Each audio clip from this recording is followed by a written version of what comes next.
नमस्कार दोस्तों, स्वागत है आप सबका कलाम परिवार पर। और बात करने वाले हैं दोस्तों सीईटी 2026 को लेकर के। बेसिकली 12th लेवल के विद्यार्थियों का डाउट है कि सर 40% के लिए कौन सा सब्जेक्ट सबसे ज्यादा पढ़े। तो हम इस सेशन के अंदर सीईटी के बारे में बात नहीं करेंगे, हम यहाँ पर कंपैरिजन करेंगे। तो उसको बड़े इत्मीनान के साथ आप समझिएगा और कौन कौन से सब्जेक्ट हमारे लिए जरूरी है। हमारे लिए सबसे जरूरी है सिलेक्शन, और चाहे वो सीजी 12th लेवल हो चाहे ग्रेजुएशन लेवल। 12th लेवल के बारे में बात करें तो 14 टाइप की जो पोस्टें हैं उनके लिए वैकेंसी आपको आने वाले समय में देखने को मिलेगी। ऐसा ही ग्रेजुएशन लेवल की भी बहुत अच्छी अच्छी वैकेंसीज है। तो फाइनली उन वैकेंसीज के अंदर अगर सिलेक्शन सुनिश्चित करना है तो सीईटी के अंदर 40% अंक हासिल करने से कुछ भी नहीं होने वाला है, क्योंकि आगे मुख्य परीक्षा के अंदर भी हमें बैठना है। तो यहाँ पर हम चर्चा करेंगे पहले सीईटी में 40% अंक कैसे हासिल करें, साथ ही मुख्य परीक्षा के लिए भी किन बिंदुओं के ऊपर हमारा ध्यान देना आवश्यक है, और उसके अलावा वह कौन कौन सी चीजें हैं जिनके माध्यम से स्टूडेंट है वो स्मार्ट स्टडी का पैटर्न फॉलो करते हुए जल्दी सिलेक्शन की उस सीढ़ी तक पहुंच सकते हैं। और साथ ही आज हम एक और नई चीज है पेपर टेम्परामेंट, उसको लेकर के भी आज के सेशन के अंदर हम बात करने वाले हैं। तैयारी कई सारे विद्यार्थी करते हैं लेकिन एग्जाम हॉल में पेपर टेम्परामेंट नहीं बना पाते हैं, इस वजह से उनको ज्यादा समय लग जाता है सिलेक्शन के लिए। तो सबसे पहले तो हम एग्जाम पैटर्न को यहाँ पर समझने वाले हैं दोस्तों की सीईटी से शुरुआत करते हैं हम लोग यहाँ पर कि एग्जाम है उसको कैसे समझे हम।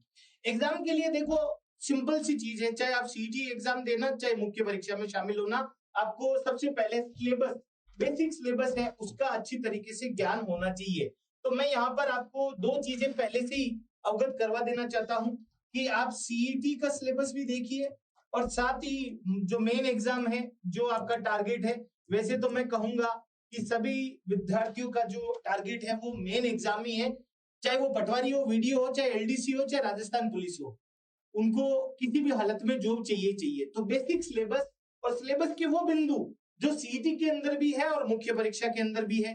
और अब हमें स्मार्ट स्टडी की तरफ बढ़ना है। देखो सीईटी के अंदर आपको 40% अंक लाने हैं, यानी कि सिर्फ और सिर्फ आपको यहाँ पर फिक्स्ड जो परसेंटेज है वो हासिल करने हैं। यहाँ पर आपको टॉप रैंक नहीं चाहिए, सीईटी के अंदर टॉप रैंक आपको नहीं चाहिए, बल्कि मेन एग्जाम में आपको यहाँ पर क्या चाहिए, टॉप रैंक चाहिए, है ना। और अगर हम बात करें सीईटी के अंदर किसी भी प्रकार की कट ऑफ नहीं घोषित होगी, यहाँ पर कट ऑफ आपको देखने को नहीं मिलेगी, यहाँ पर कट ऑफ नहीं होगी, यहाँ सिर्फ और सिर्फ आपको 40% अंक लाने हैं। जबकि यहाँ पर मुख्य परीक्षा के अंतर्गत आपको कट ऑफ का सामना करना पड़ेगा। तीसरी चीज सबसे इंपॉर्टेंट है कि जो मेन टारगेट है वो आपका सीईटी नहीं है, जो मेन टारगेट है वो आपका सीईटी नहीं है, सीईटी नहीं है, मेन टारगेट आपका मुख्य परीक्षा है, आपका मेन टारगेट है जो, है ना। अब इन तीनों पॉइंट को अगर आप ध्यान में रख करके चले, कौन सा सब्जेक्ट आपके लिए इंपॉर्टेंट रहेगा आप खुद अभी सुनिश्चित कर पाएंगे, है ना। तो देखिए अगला जो पॉइंट है 40% स्कोर के लिए हमें क्या करना है। पहली रणनीति, फर्स्ट जो रणनीति है कि हमें चाहिए 40% अंक, क्योंकि पहले तो सीईटी पास करना है हमें, फिर उसके बाद में मुख्य परीक्षा के लिए हमारी बारी आएगी। तो सबसे पहले तो वो कमजोर विषय जिनके माध्यम से आपका जो स्कोर है वो बढ़े, सबसे पहली चीज तो वो आसान और बेसिक जो प्रश्न है वो कौन से सब्जेक्ट है उनके बारे में मैं अभी आपको यहाँ पर अवगत करवाने वाला हूँ। हमें बाइस्ड नहीं होना है, एक सब्जेक्ट के ऊपर टिके हुए नहीं रहना है। यहाँ पर बहुत सारे सब्जेक्ट ऐसे हैं जो हमें आगे स्कोर बढ़ाने में हमारी मदद करेंगे, साथ ही बहुत सारे सब्जेक्ट ऐसे हैं जो हमें पढ़ने, हमारे लिए पढ़ने आवश्यक है, क्योंकि मुख्य परीक्षा में अच्छा खासा वेटेज वो रखते हैं। साथ ही एग्जाम में जो बार बार पूछे जाने वाले टॉपिक है उनके ऊपर हमारी विशेष ध्यान देना चाहिए, यही स्मार्ट स्टडी है। पूरा सिलेबस ये नहीं है कि हमने पूरा सिलेबस ले लिया और उसको हम, टाइम ही नहीं बचा अब तो पढ़ने के लिए। नेगेटिव मार्किंग से, ये सबसे इंपॉर्टेंट बात है। अब नेगेटिव मार्किंग से आप कैसे बचेंगे और साथ ही आपकी एक्यूरेसी कैसे बढ़ेगी, इसी को ही हम बोलते हैं एक तरीके से पेपर टेम्परामेंट, जिसके बारे में आगे हम बात करने वाले हैं। साथ ही हमें स्पीड से उत्तर नहीं देने हैं, हमें ध्यान देकर के उत्तर लगाना है ताकि हम इस नेगेटिव मार्किंग से बच सके। और आपको यहाँ पर 40% यानी सीईटी 12th लेवल के अंदर बात करें तो 240 नंबर का पेपर है, ग्रेजुएशन का 300 नंबर का पेपर है। तो ये तो पहली चीज हो गई कि हमें 40% है उसके लिए माइंडसेट लेकर के चलना है। अब बात करते हैं, आप सीईटी की तैयारी तो कर ही रहे हो, मुख्य परीक्षा की भी तैयारी करोगे, तो पहले उन महत्वपूर्ण सब्जेक्ट के ऊपर ध्यान अभी से देना शुरू कर दो ताकि उसका फायदा आपको सीईटी में भी मिले और साथ ही मुख्य परीक्षा में मिले। और वो जो सब्जेक्ट है 5 स्टार रेटिंग दूंगा मैं इस सब्जेक्ट को।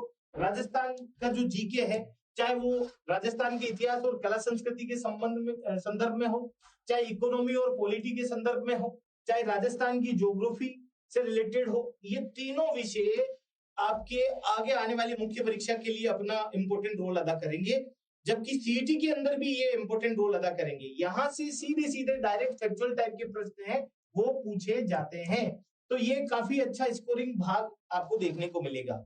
अगर मान लो कि अभी आप इन विषयों के ऊपर ध्यान नहीं दे रहे हैं और जैसे तैसे आपने सीईटी पास भी कर ली, लेकिन मुख्य परीक्षा के लिए तो ये पढ़ना पड़ेगा। वीडियो एग्जाम में अगर आप ध्यान दोगे या पटवारी एग्जाम में ध्यान दोगे, एलडीसी के अंदर आप ध्यान दोगे, तो एलडीसी में तो 50 प्रश्न हैं वो जीके के पोर्शन से पूछे जाते हैं, और साथ ही वीडियो पटवारी के अंदर भी जीके है वो इंपॉर्टेंट रोल अदा करता है।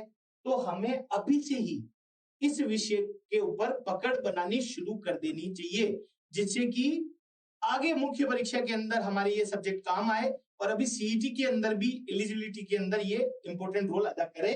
तो इसको गहराई से पढ़ने के साथ साथ पीवाईक्यूज है उनके ऊपर भी हमें यहाँ पर ध्यान देना है।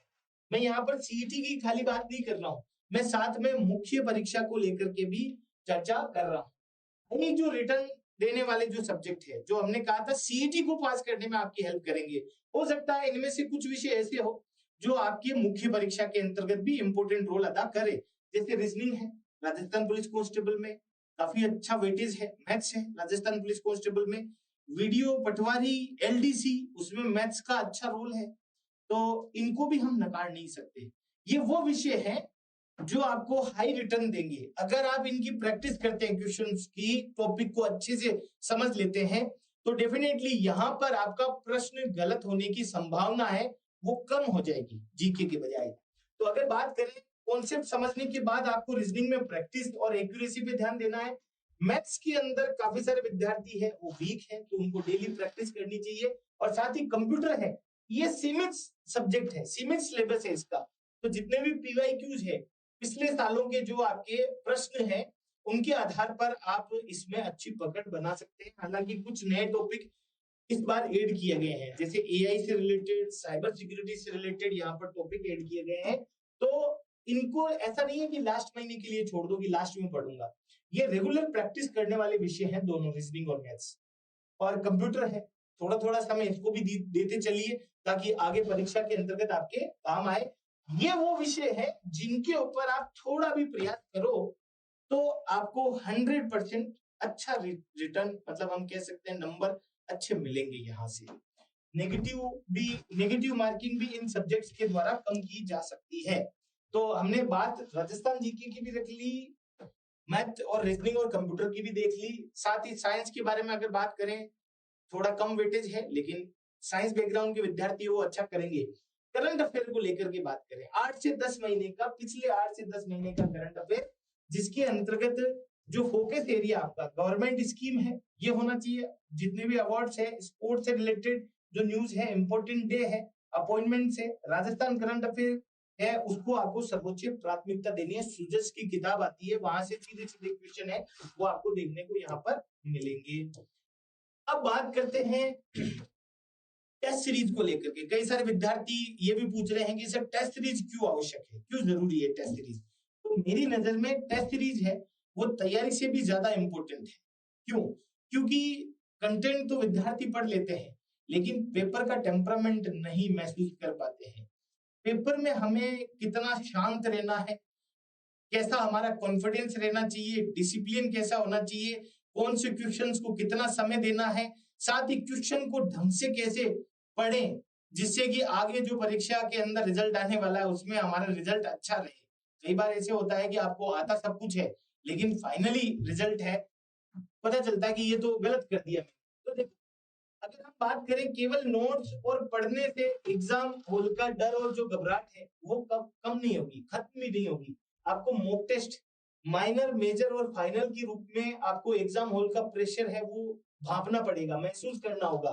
अपने जितने भी पेपर पर लगने वाले टाइम है उसको कैलकुलेट करना पड़ेगा और सीमित सीमा के अंदर ही पेपर को हल करना पड़ेगा। कई सारे विद्यार्थी ऐसे भी है जो पूरा पेपर अटेम्प्ट ही नहीं कर पाते हैं, तो टेस्ट सीरीज का एक ये फायदा है, क्यों ज्वाइन करनी चाहिए। वीक जो एरियाज है उनके ऊपर आपको पता चलेगा कौन से टॉपिक हमारे कमजोर हैं और साथ ही जो क्वेश्चंस है उनको कैसे हल करना चाहिए। तो अगर हम बात करें 100% सिलेबस अगर आपने नहीं पढ़ा है, थोड़ा भी पढ़ा है, तो आप माइनर टेस्ट से अपनी टेस्ट की शुरुआत कर सकते हैं, जिससे कि कम टॉपिक के अंदर आपकी परफॉर्मेंस कैसे रहती है और पेपर टेम्परामेंट कैसा रहता है उसके बारे में जानकारी मिलेगी। और साथ ही अगर हम बात करें कि टेस्ट सीरीज कब शुरू करनी चाहिए, टेस्ट सीरीज जैसे हमारी जो सीईटी 12th लेवल की टेस्ट सीरीज है उसका पहला टेस्ट 2 अगस्त को है। तो आप एक सिलेबस का छोटा सा पोर्शन है वो पढ़ लीजिए और माइनर टेस्ट से शुरुआत कीजिए। यहां से आप अगर माइनर टेस्ट से शुरू करेंगे तो उससे होगा क्या कि जो जो छोटी छोटी गलतियां होती है, अब गलतियों को कैसे पहचाने उसके बारे में भी बात करेंगे। साथ ही बाद में जैसे आपका 40 से 60% सिलेबस हो जाए तो आप मेजर टेस्ट पे आ जाइए, फिर जैसे आपका 70% सिलेबस पूरा हो जाए तो आप फुल टेस्ट पर आ जाइए, फुल लेंथ पर। और अंतिम महीने में आप regular mock test full test के साथ में आप पूरी की पूरी प्रैक्टिस कीजिए। हमारी टेस्ट सीरीज में जब परीक्षा का समय नजदीक आ रहा है उस टाइम में ही आपको फाइनल टेस्ट है वो देखने को मिलेंगे दोस्तों, तो उस समय भी आप अच्छी तैयारी कर सकते हैं। इसके अलावा टेस्ट मॉक टेस्ट देने का सही तरीका क्या है, पहले आप टेस्ट दो, स्कोर मत देखो, आप डीप एनालिसिस करो कि कुल कितने क्वेश्चन सही हुए मेरे, मैंने कितने क्वेश्चन पर तुक्के लगाए। तुक्के लगाने वाले क्वेश्चन जरूरी नहीं है कि आगे भी सही हो, आपके आज सही होंगे आगे सही हो ऐसी कोई गारंटी नहीं है। कितने क्वेश्चन गलत हुए, क्या कारण रहा गलत होने का, उनका लेवल कैसा था, क्वेश्चनों के प्रकार को क्या मैं समझ पाया हूं कि नहीं। क्वेश्चनों के प्रकार का मतलब है एक तो वन लाइनर सीधा सीधा क्वेश्चन आता है, एक जैसे ट्रू और फॉल्स वाला क्वेश्चन आ गया, उसके अलावा मैच द कॉलम वाला आ गया, उसके अलावा आपके एसरेशन रीजन बेस्ड क्वेश्चंस है, वो भी स्टेटमेंट बेस्ड क्वेश्चंस है, वो भी आपको यहाँ पर आपको देखने को मिल रहे हैं आजकल। तो क्वेश्चनों के बहुत सारे प्रकार है, तो कितने क्वेश्चन गलत हुए और क्यों हुए, क्या कोई डेटा या कोई फैक्ट है वो मैंने छोड़ दिया, साथ ही गलती का मूल कारण क्या था और आगामी टेस्ट में मैं इस प्रकार की गलती नहीं करूंगा। तो ये जो चीजें हैं अगर इन पे ध्यान दिया जाए तो असली आप अच्छे तरीके से मॉक टेस्ट देने का आपको फायदा मिलेगा। अब देखो आपने मॉक टेस्ट तो दे दिया, लेकिन टेस्ट का एनालिसिस कैसे करें। पहले आप देखो कि कॉन्सेप्ट वाला एरर है क्या, या किसी टॉपिक के बेसिक से पूछा गया था और मेरे ध्यान में नहीं रहा, पहले इसे चेक करो आप। फैक्ट एरर हुआ है क्या कोई डेटा से रिलेटेड, जैसे 4.6% इस टाइप के बहुत सारे, उनको कैसे याद करें, तो इसको लेकर के भी एक अपन चर्चा आगे करेंगे आने वाले समय में। सिली मिस्टेक हुई है क्या, ये बहुत इंपॉर्टेंट है, क्या आपने जल्दबाजी या घबराहट में गलत ऑप्शन लगा दिया, या फिर आपने पढ़ा सही से नहीं कि प्रश्न में नहीं लिखा है सत्य सत्य पूछा है लेकिन हमने उस प्रकार की गलती कर दी कि पूछा नहीं का था है का लगा दिया, पूछा सत्य का था असत्य का लगा दिया। तो ऐसी गलतियों से भी हमें बचना चाहिए दोस्तों। ये सारी की सारी चीजें थी जो टेस्ट के लिए आप लोगों के लिए इंपॉर्टेंट है। अब आप में से कई सारे साथी वो टेस्ट से जुड़ना चाहते हैं, टेस्ट सीरीज से। तो हमारी जो टेस्ट सीरीज है सीजी 12th लेवल को लेकर के, उसमें टोटल 11 टेस्ट है, 7 माइनर टेस्ट है, 1 मेजर है, 3 फाइनल टेस्ट है और 45 प्लस से अधिक शहरों के अंदर ये आयोजित हो रही है ऑफलाइन मैनर में। एग्जाम का अनुभव मिलेगा, एग्जाम हॉल का अनुभव मिलेगा, पेपर टेम्परामेंट है वो सटीक, वहां पर आपको बिल्कुल शांत माहौल के अंदर, बिल्कुल जैसा का जैसा परीक्षा हॉल के अंदर माहौल मिलता है वैसा माहौल मिलेगा और उसके अंदर आप कैसा परफॉर्म करते हो। तो आप अपने नियरर सेंटर है वहां पर आप ज्वाइन कर सकते हैं। रजिस्ट्रेशन है वो 29 जुलाई तक चल रहे हैं, जिसकी फीस है मात्र 1100 रुपए। 11 टेस्ट है आपके विद जीएसटी प्लस जीएसटी अलग देना पड़ेगा, 1100 प्लस जीएसटी, माफी चाहता हूँ विद जीएसटी बोल दिया मैंने। और ऑनलाइन मैनर में अगर आप जुड़ते हैं तो 500 प्लस जीएसटी है वो आपको देखने को मिलेगा।